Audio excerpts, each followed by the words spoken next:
Good morning, students. This is JVN Vijesh Kumar Yadav, Faculty of Education and Methodology, Jyoti Vidyapeeth Women's University, Jaipur.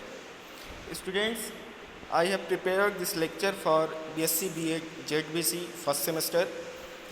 Paper name is Diversity of Microbes. Topic is Discovery and History of Bacteria. Okay. Before going to study discovery and history of bacteria, it is better to understand something about bacteria. तो ये class शुरू करने से पहले students हम थोड़ा सा bacteria के बारे में जानेंगे कि बैक्टीरिया क्या होते हैं। वैसे तो आप लोग अपने 12th क्लास में पढ़े होंगे, लेकिन फिर भी मैं यहाँ पे रिमाइंड करा दूँ आप लोगों को कि बैक्टीरिया क्या होते हैं।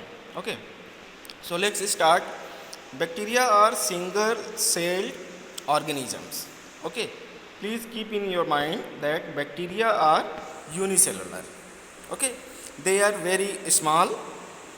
They need a microscope to see. Okay, means they are so minute that we cannot see them without microscope or by naked eye. Okay, that's why they are known as microbes. Okay, bacteria can be found on most materials and surfaces. That specific term is universal, means bacteria can be found everywhere because they are so minute, they are cosmopolitan. In later classes we will discuss in detail in habitat, location. For time being, you just know they found everywhere. Billions on and in your body right now. One more interesting fact with bacteria is that billions of bacteria are present in our body right now, which we cannot see them. Some of them are beneficial, some of them are harmful. Okay, there are some images of bacteria. Out of these, first one is pinkish color, that is E. coli. This is most important bacteria which is used in research. We will discuss it in your beneficial class, that economic importance of bacteria. Next one is Streptococcus, that cause a disease, scrape throat. Another is the same image of E. coli, which help in the digestion. You might have heard that many bacteria are inhabiting in our colon, which take part in the digestion. Okay, next is bacteria are alive. This is question whether bacteria are alive or not. So what does it mean to be alive? They reproduce. Before that we have seen virus, then prions. They were not similar to bacteria because they don't have that kind of cellular machinery. Okay, they cannot reproduce as bacteria reproduce. So purely they are unicellular, simplest living organism. They need to eat, means they require food material for survival. They need energy. Okay, so this is the schematic diagram of bacteria. All parts of bacteria, all cellular components are there. We will discuss in detail in next couple of slides. Okay, here brief history of bacteria, how bacteria developed, who has developed, how much time has been taken to be recent discovery. So all those things we are going to see. Okay, so in this continuation discovery era, first phase was spontaneous generation. Okay, it means life has been originated from non-living material, and there was a scientist, Aristotle, you might be knowing, and other believed that living organisms could develop from non-living materials. Means there are some non-living things which developed or which converted into living things. But in 13th century, Roger Bacon described that the disease caused by a minute seed or germs, means there is a life which cause diseases. Okay, Aristotle proposed that animal might originate spontaneously from soil, plants, or other unlike animals. Ultimately, life is not originated from life. Okay. His influence was strongly felt even in 17th century. Next, Antony Leeuwenhoek, another scientist, which is very important in the field of microbiology. He is called as father of bacteriology and protozoology. Students, you people are also studying zoology. So in zoology class, sir will discuss about that. That protozoans are discovered.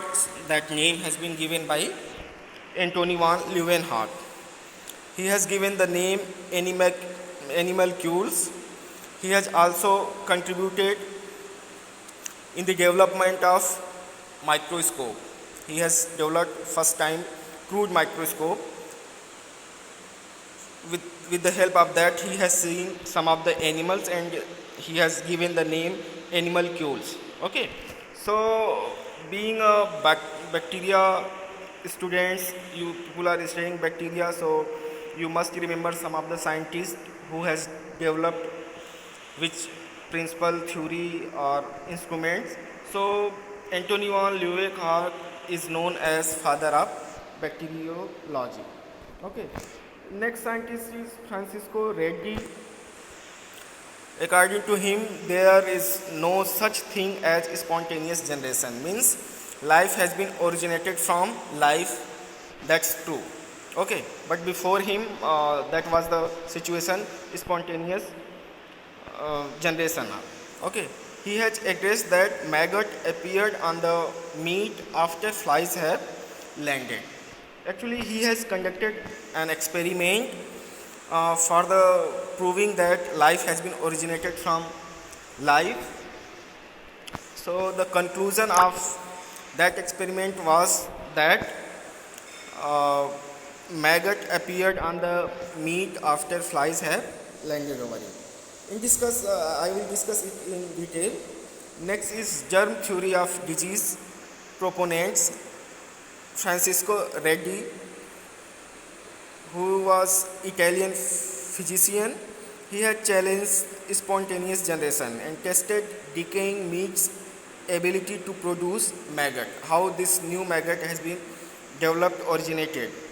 Other scientists are John Nathan, Langaro Spallanzani.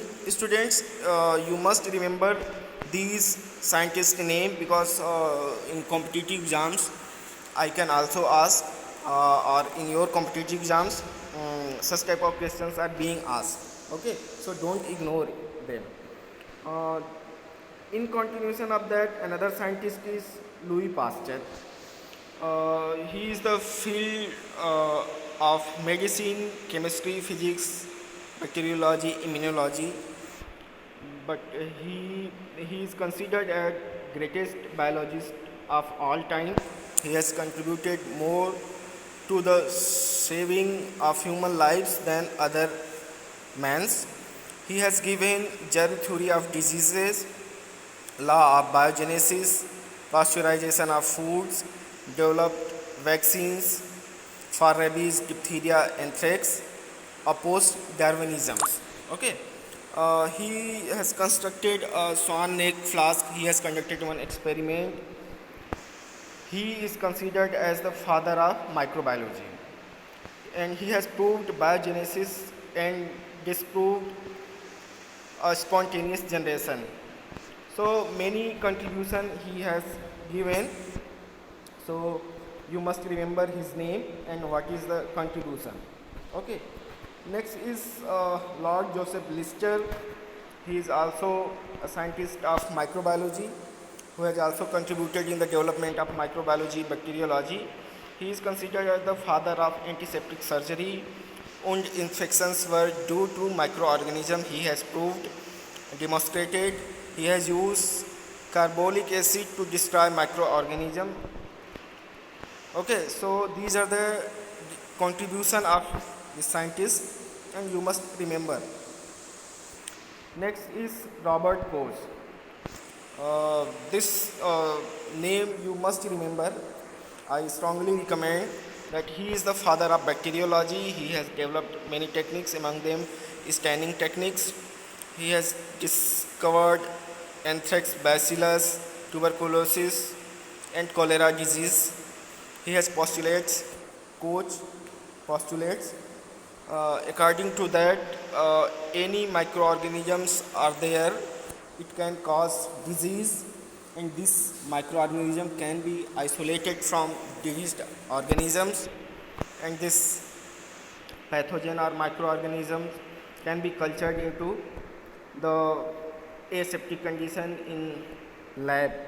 Okay, so students, these are some of the scientists who has contributed in the development of bacteriology, microbiology. So in this way we have seen some of the historical background of bacteria, who has discovered how bacteria has been discovered, some of the scientists related to them. Okay, I strongly recommend you that you must remember some of the scientist name and along with that his contribution. Okay, so students, today I am going to finish this class. On next turn we will meet with new topic. Thank you very much.